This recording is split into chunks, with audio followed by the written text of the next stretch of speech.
नमस्कार, सुप्रभात. मी श्वेता. तुम्ही पाहताय न्यूज 18 लोकमत. सकाळच्या बातम्यांमध्ये तुमचं स्वागत. सुरुवातीला बातमी केंद्रातून, ती म्हणजे पंतप्रधान नरेंद्र मोदी यांच्या मंत्रिमंडळाचा विस्तार बुधवारी संध्याकाळी 6:30 पार पडणार आहे. जवळपास 20 मंत्री शपथ घेण्याची शक्यता आहे. पंतप्रधान कार्यालयाकडून याची यादी आणि इतर तपशील राष्ट्रपती भवनाला पाठवले जातील अशी माहिती देखील सूत्रांनी दिली आहे. या सोहळ्यासाठी देशभरातून सुमारे 120 मान्यवरांना आमंत्रित केल्याची माहिती सुद्धा सूत्रांनी दिली आहे. विशेष म्हणजे महाराष्ट्रातून 2 नेत्यांच्या नावांची चर्चा आता सुरू आहे. दरम्यान महाराष्ट्रातून भाजपचे नेते विनय सहस्त्रबुद्धे आणि नारायण राणे या 2 नावांची सध्या दिल्लीमध्ये जोरदार चर्चा सुरू आहे. गेल्या अनेक वर्षांपासून भाजपचे प्रवक्ते असलेले आणि भाजपचा थिंक टँक अशी ओळख असणारे विनय सहस्त्रबुद्धे यांची मंत्रिमंडळात वर्णी लागू शकते असं सूत्रांनी सांगितलंय. तर महाराष्ट्राचे माजी मुख्यमंत्री नारायण राणे यांना देखील दिल्लीवरून फोन आल्यानंतर ते दिल्लीला रवाना झाले. त्यामुळे आज केंद्रीय मंत्रिमंडळाचा विस्तार होणार आहे. त्यामध्ये कोणकोणते मंत्री आता आज शपथ घेतात हे संध्याकाळी 6:30 वाजता कळेल. तर या मंत्रिमंडळ विस्तारामध्ये कोणाकोणाचा समावेश होऊ शकतो आपण पाहूयात. यामध्ये नावं समोर येत आहेत ती म्हणजे अनुप्रिया पटेल, सुशील मोदी, पशुपती कुमार पारस, आरसीपी सिंह, हिना गावित, अनुप्रिया पटेल यांचा मंत्रिमंडळात समावेश होऊ शकतो. सुशील कुमार मोदी हे देखील आज शपथ घेऊ शकतात. पशुपती कुमार पारस यांचा देखील मोदींच्या मंत्रिमंडळामध्ये समावेश होण्याची शक्यता. आरसीपी सिंह, कपिल पाटील ही नावं सध्या चर्चेत आहेत. आमचे प्रतिनिधी प्रशांत लीला रामदास दिल्लीमधून आपल्यासोबत फोन लाईनवरती आहेत. प्रशांत, शेवटी आता मुहूर्त आजचा ठरलेला आहे केंद्रीय मंत्रिमंडळ विस्ताराचा. काय आणखी माहिती मिळतेय? महत्वाचं म्हणजे आज मंत्रिमंडळ विस्तार होणार आहे आणि सायंकाळी 6:30 वाजता हा मंत्रिमंडळ विस्तार होण्याची शक्यता केली जात आहे. यासाठी जी सर्व ती तयारी राष्ट्रपती भवनात सुरू झालेली आहे. महत्वाचं म्हणजे यावेळेस 20 लोकांचा शपथविधी होईल अशा प्रकारची माहिती पुढे आलेली आहे. आणि ज्या पद्धतीने गेल्या आठवड्याभरापासून बैठकींचे सत्र सुरू होते त्यामध्ये अनेक बैठकी अजूनही सुरू आहे. रात्री उशिरा अनेक जे नवीन मंत्री आहेत त्यांची नावे हे राष्ट्रपती भवनात पाठवल्याची माहिती पुढे आलेली आहे. सायंकाळी 6 वाजता साधारणतः या कार्यक्रमाला सुरुवात होईल, शपथविधी कार्यक्रमाला. यामध्ये कोरोनाचा प्रोटोकॉल बघता कमीत कमी लोकांना आमंत्रित करण्यात आलं आहे. 400च्या ज्या दरबार हॉलची 400ची कॅपॅसिटी असलेला जो दरबार हॉल आहे तिथे फक्त 100 ते 120 लोकांना आमंत्रित करण्यात आलेलं आहे. आणि सोबतच ज्या पद्धतीने माहिती मिळते की पंतप्रधान नरेंद्र मोदींनी जी नवीन जे विस्तार असणार, हा जो विस्तार असणार हा तरुण मंत्र्यांचा विस्तार असेल, तरुण चेहरा मंत्रिमंडळाचा ठरावा अशा प्रकारची चर्चा सध्या दिल्लीच्या राजकीय वर्तुळात आहे. आपल्याला माहित असेल की राज्यघटनेच्या नियमानुसार, घटनेच्या तरतुदीनुसार 81 हे साधारणतः मंत्री असू शकतात.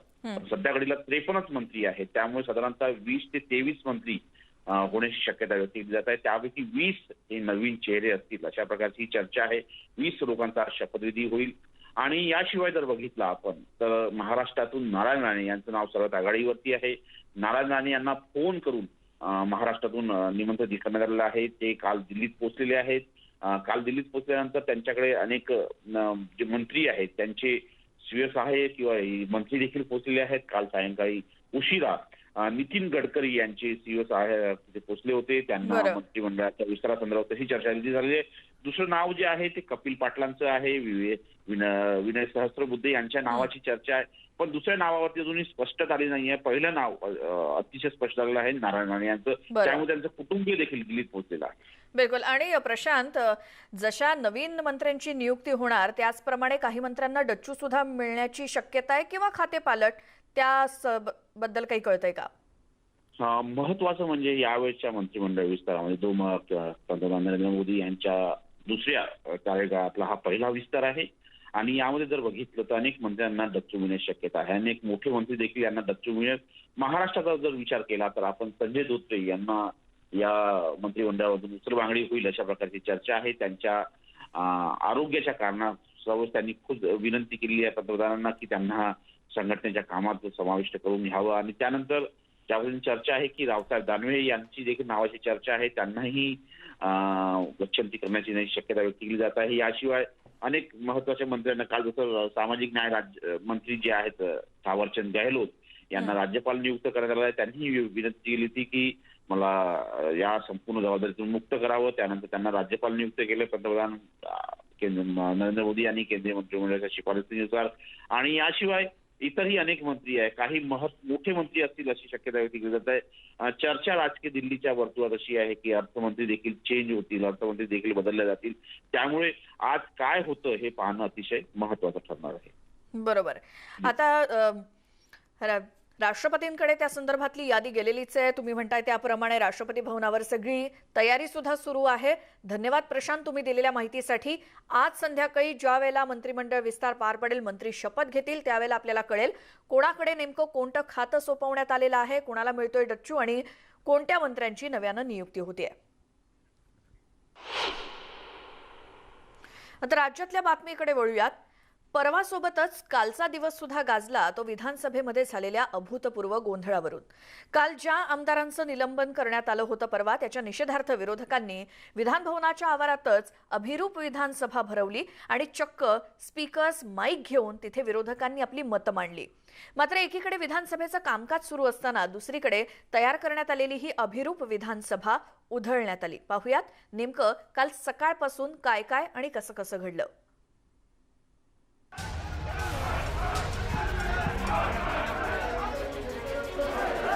राज्यात विधानभवन परिसरासाठी आजचा दिवस ऐतिहासिक ठरला.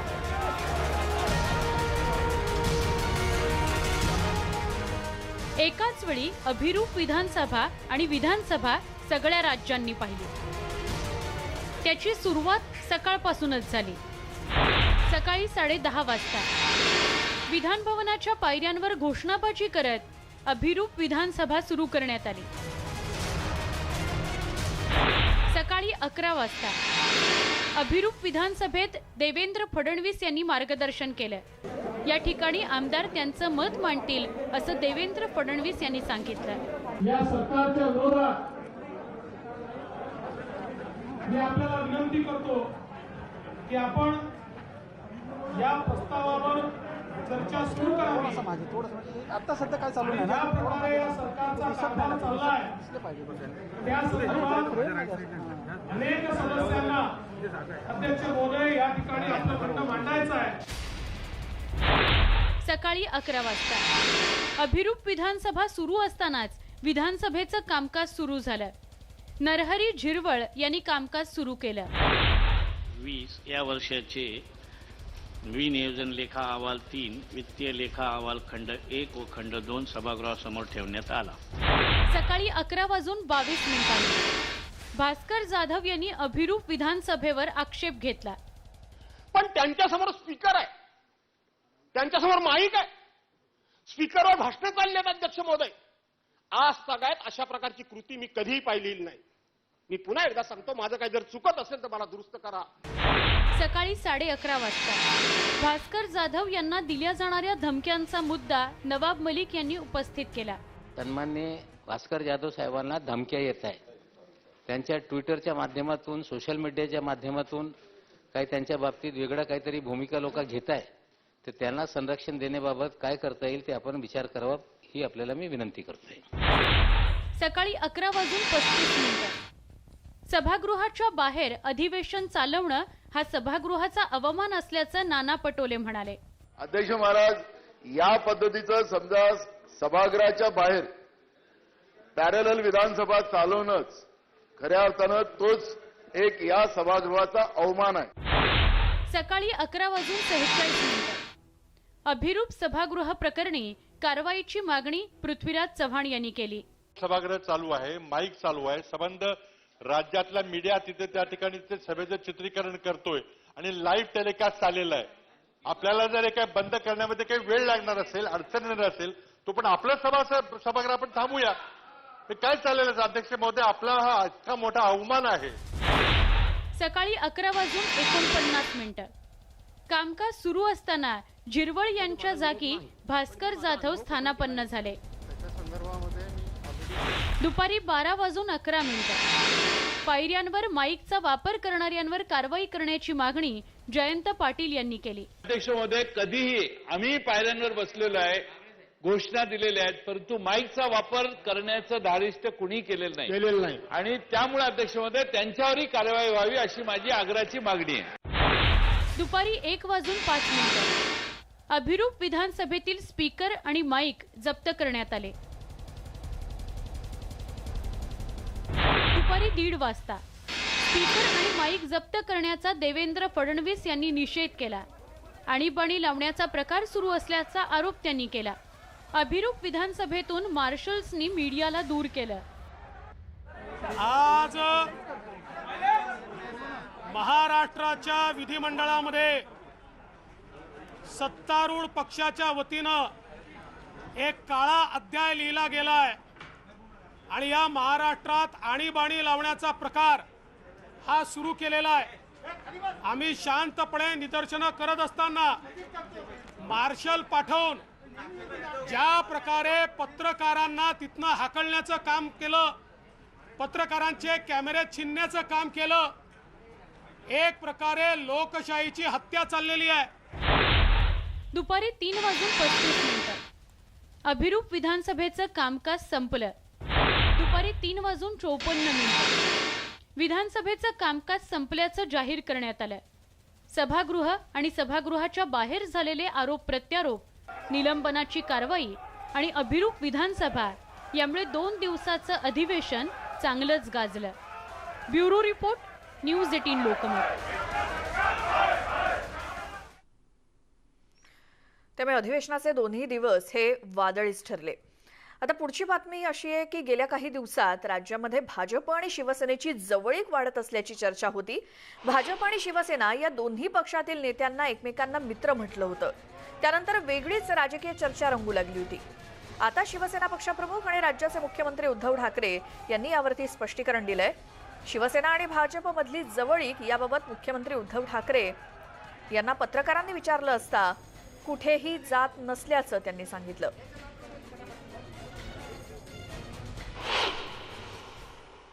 काही दिवसांपासून ही चर्चा सुरू आहे वेगवेगळी महाविकास आहे का, कारण की वेगवेगळी चर्चा सुरू आहे. मी या दोघांच्या मध्ये निघायचं म्हटलं तर कुठच्या बाजूने निघू ते सांगा.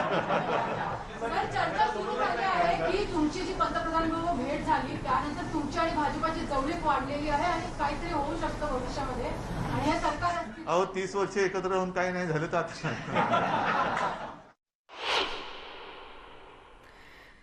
तर महाराष्ट्रातल्या जनतेनं काल 2 विधानसभा पाहिल्या आणि अनुभवल्या आणि ऐकल्या सुद्धा. विधिमंडळामध्ये सत्ताधारी बिलं मांडत असताना सभागृहाच्या बाहेर भाजपची प्रतिविधानसभा भरली होती आणि यावेळी विरोधी पक्षनेते देवेंद्र फडणवीसांनी सरकारला चांगलंच धारेवर धरलं. मात्र अधिवेशन संपल्यानंतर सत्ताधाऱ्यांच्या पत्रकार परिषदेत उद्धव ठाकरेंनी विरोधकांवर शेलक्या शब्दात टीका केली. ऐकूयात आजी माजी मुख्यमंत्र्यांमधलं वाकयुद्ध. या ठिकाणी जो ठराव एकतर्फी मंजूर करण्यात आलेला आहे, लोकशाहीचा खून करण्यात आलेला आहे.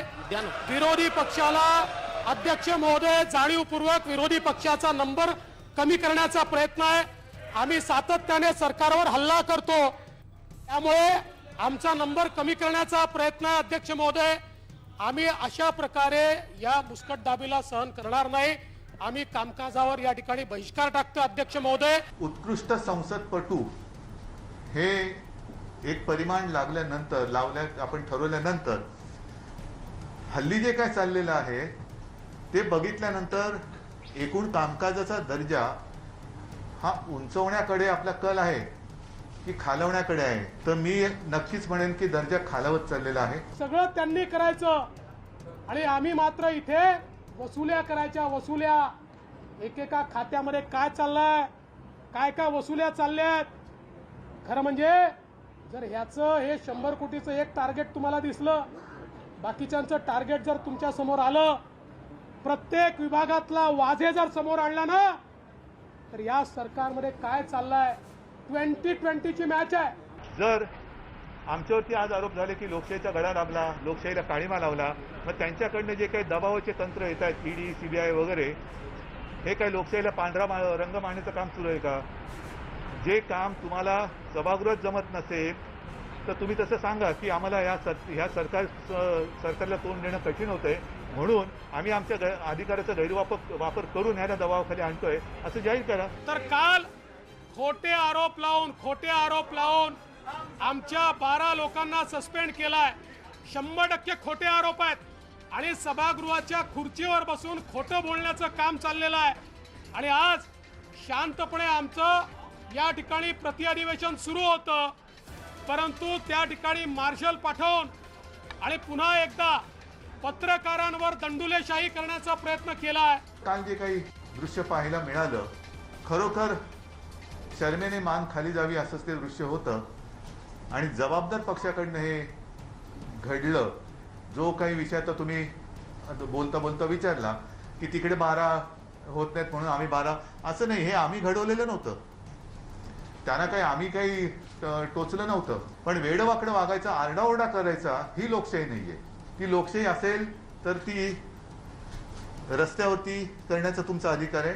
पण सभागृहामध्ये समोर माईक असतात, माईक ओढायचे, माईक असून सुद्धा बेंबीच्या देठापासून ओरडायचं, ही काही आरोग्यदायी लोकशाहीची लक्षणं नाहीये. शेतकऱ्यांना मदत केंद्र सरकारने करावी, कर्जमाफी केंद्र सरकारने करावी, 50,000ची घोषणा हे करणार आणि पैसे द्यावे केंद्र सरकारने. 2 चक्रीवादळ आले, पैसे द्यावे केंद्र सरकारने. पीक विमा केंद्र सरकार, राज्याचं अर्थकारण केंद्र सरकार, मराठा आरक्षण केंद्र सरकार, ओबीसी आरक्षण केंद्र सरकार, पदोन्नतीतील आरक्षण केंद्र सरकार, मेट्रोचे काम थांबले केंद्र सरकार, 100 कोटीची वसुली केंद्र सरकारनेच कारवाई करायची. रेमडेसिवीर केंद्र सरकार दोषी, ऑक्सिजन केंद्र सरकार, ब्लॅक फंगस केंद्र सरकार, पीपीई किट केंद्र सरकार, लसीकरण केंद्र सरकार. आणि सर्वाधिक लसीकरण झालं तर राज्याचे यश. म्हणजे सगळं जर केंद्र सरकार, तर तुम्हाला काय भजे तळायला बसवलंय? मी तुम्हाला एक सांगतो, सरकारचं कर्तव्य आहे जनतेचं समाधान करणं. विरोधी पक्ष त्याच्यात समाधानी असमाधानी होणं न होणं त्यांचा प्रश्न आहे. तर आणखी एक महत्त्वाची बातमी ती म्हणजे विधानसभेतल्या राड्याची. आता 2 दिवस विधानसभेमध्ये एमपीएससीचा मुद्दा गाजला. यावरती गोपीचंद पडळकर यांनी स्वप्नील लोणकर याच्या मृत्यूला सरकारला जबाबदार धरलंय. तसंच सरकारनं सभागृहामध्ये काल 31 जुलैपर्यंत एमपीएससीच्या सगळ्या जागा भरल्या जाणार आणि बाहेर येऊन 4 जागा भरणार असं सरकार खोटं का बोलतं, असा देखील सवाल त्यांनी केलाय. मुळामध्ये स्वप्नील लोणकर आणि एससीबीसीच्या आरक्षणाचा काडी मात्र संबंध नाही किंवा एससीबीसी सोडून इतर विद्यार्थ्यांना नियुक्ती देऊ नका अशा पद्धतीची कुठलीही स्थगिती, असा कुठलाही निर्णय सुप्रीम कोर्टानं दिलेला नाही. असं असताना तुम्ही चुकीची माहिती सभागृहाला का दिली? नंतर तुम्ही काल एक स्टेटमेंट केलं सभागृहामध्ये सरकारच्या वतीनं की 31 जुलै 2021 पर्यंत एमपीएससीच्या सर्व रिक्त जागा भरणार. आणि तुम्ही जेव्हा सभागृहाच्या बाहेर आलात, जेव्हा तुम्ही ट्विट केलं, त्यामध्ये काय म्हणता तुम्ही की 31 जुलै 2021 पर्यंत एमपीएससीचे जे सदस्य रिक्त आहेत 4 पदं, ते आम्ही सर्वच्या सर्व भरणार. म्हणजे सभागृहामध्ये तुम्ही बोलता एक, बाहेर मांडता एक, महाराष्ट्रातल्या सगळ्या विद्यार्थ्यांच्या भावनेशी तुम्ही खेळ खेळताय आणि हे 100% चुकीचं आहे. न्यायालयाच्या निर्णयाचा विपर्यास करणं आणि उत्तराखंडच्या मुख्यमंत्र्याचा दाखला देत हे स्वप्नीलच्या मृत्यूचं राजकारण करतायत. येणारा काळ यांना अजिबात माफ करणार नाही. हे पळपुटे मुख्यमंत्री 2 शब्द सुद्धा या स्वप्नीलच्या मृत्यूवरती बोलायला तयार नाहीत. हा एका स्वप्नीलचा विषय नाही, लाखो स्वप्नीलचा राज्यातला विषय आहे, पण त्याच्यावरती ते बोलायला तयार नाहीत. आपला तो बाळा आणि दुसऱ्याचं ते कार्ट, अशी भूमिका ठाकरे सरकारची आहे. आणि तुम्ही टीव्हीवरती बघितलं स्वप्नीलच्या आईने किती तळतळाट दिला आणि हा तळतळाट बघून अख्खा महाराष्ट्र हळहळला, परंतु या सरकारला त्याचं काही वाटलेलं नाही. पण महाराष्ट्रातली जनता स्वप्नीलच्या आईचा जो तळतळाट बघून या सरकारचा माज आणि मगरुरी उतरवल्याशिवाय राहणार नाही. इतरही महत्त्वाच्या बातम्या पाहणार आहोत. एका छोट्याशा ब्रेक नंतर पाहत राहा सकाळच्या बातम्या.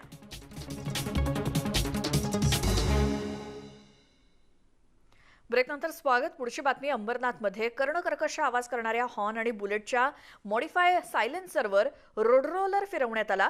वाहतूक विभाग आणि प्रादेशिक परिवहन विभागाकडून ही कारवाई करण्यात आली. एकूण 155 सायलेन्सर यामध्ये ठेवून त्यावर रोड रोलर फिरवण्यात आला. कल्याण, डोंबिवली, उल्हासनगर आणि अंबरनाथ शहरातून तब्बल 750 मॉडिफाईड सायलेन्सर आणि हॉर्नवरती रोड रोलर फिरवण्यात आलेला आहे. तसंच शहरामध्ये 250 गॅरेजेसना नोटीस देखील बजावण्यात आली आहे. ध्वनी प्रदूषण करणाऱ्यांवरती ही अशा प्रकारे कारवाई करण्यात आली आहे. बुलेटचे सायलेन्सर किंवा हॉर्न त्याच्यावरती कशा पद्धतीनं थेट रोड रोलरच फिरवण्यात आलाय. सरप्राइझिंगली आम्ही वेगवेगळ्या ठिकाणी नाकाबंदी लावून फ्लॅग चेकिंग करत आहोत, जेणेकरून मोटरसायकल जे चालवत आहेत त्यांना सरप्राईज मिळावं आणि आमच्या नेटमध्ये ते यावेत, हा आमचा उद्देश आहे. आम्ही सगळ्यांना आवाहन करतो आहे की आपल्यावर कारवाई करण्याची आमची इच्छा नाही. आपण स्वतःहून हे मॉडिफाईड सायलेन्सर हे काढून टाकावे आणि समाजामध्ये जो त्रास होतो आहे, वृद्धांना त्रास होतो आहे, बालकांना त्रास होतो आहे, तो त्रास कमी करावा. मैं ये बार बार समझ नहीं पाती हूँ कि जब इक्विपमेंट का नाम साइलेंसर है तो वो धक-धक और फटफट कैसे हो सकता है. देखिए, मुद्दा ये है कि हम सभी अब जान गए हैं एटलीस्ट कि ध्वनि प्रदूषण के बहुत सारे दुष्परिणाम हैं. और क्योंकि मेरे जैसा एक एक्टिविस्ट बंदा जो जनहित याचिका का पेटिशनर है, करीबन 1 दशक से ध्वनि प्रदूषण के अलग अलग जो प्रकार है उनसे लड़ रहा है. आणि बातमीसोबतच वेळ झाली आहे सकाळच्या बातम्यांमध्ये इथेच थांबण्याची. मात्र एखादी बातमी पुन्हा पाहायची असल्यास न्यूज 18 लोकमतच्या यूट्यूब चॅनलला सबस्क्राईब करा. फेसबुक, ट्विटरवरती आम्हाला फॉलो करा. यानंतर बुलेटिनमध्ये आपण पाहूयात स्पीड न्यूज.